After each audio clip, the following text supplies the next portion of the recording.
What is going on, ladies and gentlemen? Today we are going to talk about these mud flaps that I have on my Ford Bronco. We're going to talk about the install. I'm going to give you 5 tips on the mud flaps and the install, and then we're going to talk about the custom trimming that I had to do on, the front running board. So they're from IAG Outdoors. If you're wondering why so many IAG Off-Road videos, one night I had a few Jameson and Gingers. I went crazy and I bought like a dozen things from the IAG Off-Road website that I liked, and that's why so many IAG videos. Anyway, these mud flaps work with 2 or 4-door Broncos. They have a 3-year warranty. They're $140 whether you buy them from the IAG website or you buy them from Amazon. I'll put some links below just to make your life easy and help you get there a little faster. It's a fairly easy install. There's a lot of steps to it. You use all factory holes. You're not drilling anything out. It's not difficult. There's just a lot of steps to it. They're made from a fairly sturdy, hard ABS plastic, and I think they'd be okay for light duty off-roading. Nothing too extreme, but light duty, soft roading like beach sand, stuff like that should be fine. The one thing I noticed is there's a lot of really ugly running boards for the Ford Bronco. Like, I don't know who people design these. I don't know if they're blind or just have a really bad sense of style, but there's a lot of really ugly ones out there. The IAG ones look decent. They're priced decent. That's why I went with the IAG ones. All right, let's talk about the install. I'm going to give you a quick overview. Again, it's not hard, but there's a lot of steps. So I recommend you go to the IAG YouTube page and you can get a full detailed description on how to do it. Plus, they give you decent paper instructions with it. So again, it's not very hard. Plus, I'm not the handiest of person, so you don't want me giving you step-by-step directions. All right, tip 1 that I want to talk about is going to be trimming the front boards. Again, if you have bigger tires, like 35s or bigger, you're probably going to need to trim the front running boards a little bit. If you have the factory tires, this will not be an issue. So I had to trim a little bit of the running board towards the center of the vehicle. So you can't see it. It doesn't stick out. It's not an eyesore. The paint side and the running boards are still protected. The undercarriage is a little less protected, but that was my only choice to get it to fit with the running boards that I have, so be it. I started with the front because the front are a little bit easier. The first thing you need to do is remove the fenders, which is very easy. There's a couple little screws you turn, and then you give the fender a tug, and it comes right off. This is tip number 2 now because I love you. I do a lot of driving on the beach and through puddles, and under the fenders was full of sand. The little plastic self-tapping screw things, I forgot what the technical term is for, they were covered in beach sand and would not come out. The IAG video, they come out so easy. I couldn't get them out, not a big deal. I grabbed a pair of vice grips, yanked them out, and I get aggravated and didn't want to deal with them. And they say you can reuse 2 of them, but they also give you 2 to use, so you don't need to reuse any of them. And that was my tip, because the first couple I'm trying to save and I'm trying to be gentle and rip them out, call it a day, move on. All right, so the first thing you have to do is on the front is install a bracket. They give you a couple screws. They give you a couple things that the screws screw into.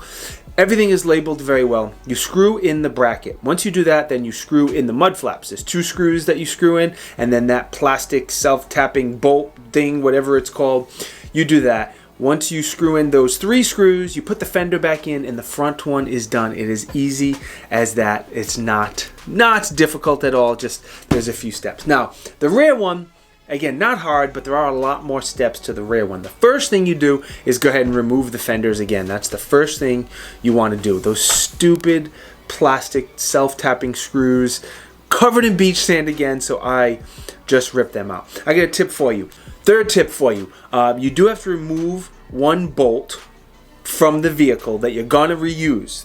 One of the directions didn't say that I needed to reuse it, but you got to reuse it, and it's a 10mm bolt. I sat there and tried a couple different sizes and wasted a few seconds. Nowhere in the directions told you the size, and on my vehicle, it was a 10mm bolt. So like the first one, the first thing, I like the front mud flaps. The first thing you have to do is install a bracket. So you remove a couple screws, you install 1 bracket on. Now the second bracket installs on the back of the vehicle. So the rear mud flaps have 2 brackets, and this is the 4th tip for you. The online IAG directions said put the bracket in and then screw the mud flap to the bracket. The paper direction said to do it the other way around. Assemble the rear bracket because it comes in 2 parts, screw in the mud flap, then assemble the bracket into the Bronco. And I followed the online video where I put the bracket in and then you couldn't get in there to screw the mud flaps in, assuming I did this correctly. So your tip is assemble the bracket like they show you how to do. It's just 2 screws, very easy. Then screw the mud flap onto that bracket and then install the bracket, and your life is 1,000 times easier. Just trust me on that one. Anyway, the second bracket, you have to take out the 2 bolts from the rear tow hook. Not hard. Unscrew those bolts. There's definitely some sort of Loctite or you know, something on there makes it a little bit more difficult. You put a little power behind it and you'll be fine. So you undo those 2 factory rear bolts. You screw in the bracket back into those 2 rear bolts. You're reusing those bolts, same tow hook. You don't take any of that stuff. You reuse all of that stuff. After that, you reinstall that rear fender. You have yourself a road soda. Sit back, relax, and enjoy the beautiful mud flaps you just put on your Bronco, and you can feel like Chuck Norris or Bob Vila or somebody that's much cooler than you are.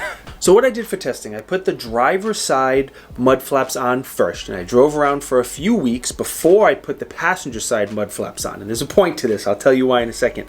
And I've had both of them on for about a month or so in total from the time I'm making this video. And I did that because I wanted to see how much of a difference and how much mud and dirt and water, rain, snow and stuff it would stop from getting kicked up over the vehicle. And that's why I put one side on and not the other, and it makes a huge difference. I was very concerned with the bigger, wider 35-inch tires that was still going to kick water all over the side of the vehicle, and it really does. And it makes a huge difference driving in the rain, driving in snow, going through puddles. If you don't know, I'm a child and I drive through puddles constantly. So they make a very, very big difference protecting the side and how much water gets kicked up all over it.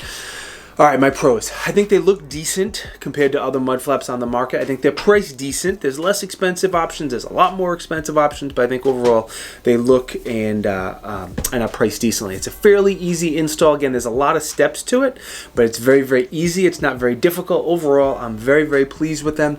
As pleased as somebody could possibly be with mud flaps. The trimming of the front mud flap, I don't view that as a con or a pro. I think it's just when you have a lifted vehicle and you put bigger tires on it, that's something kind of you got to deal with.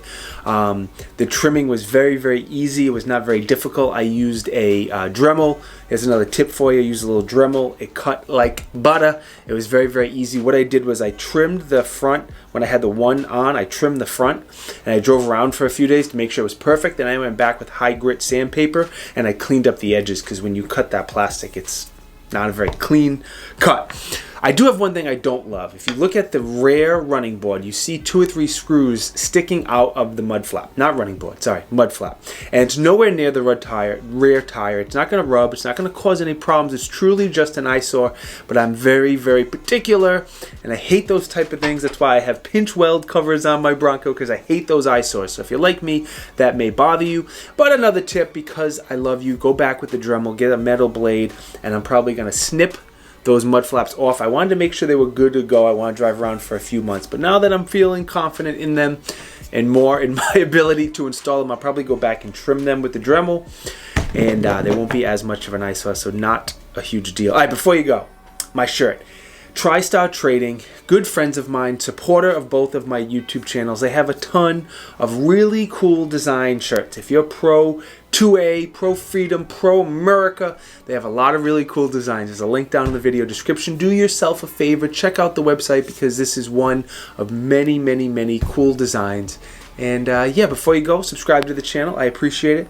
Trying to get to 5,000 subs this year, and I think I'm crazy for making that my goal, but that's okay. We'll do our best. Thank you guys for watching. Peace.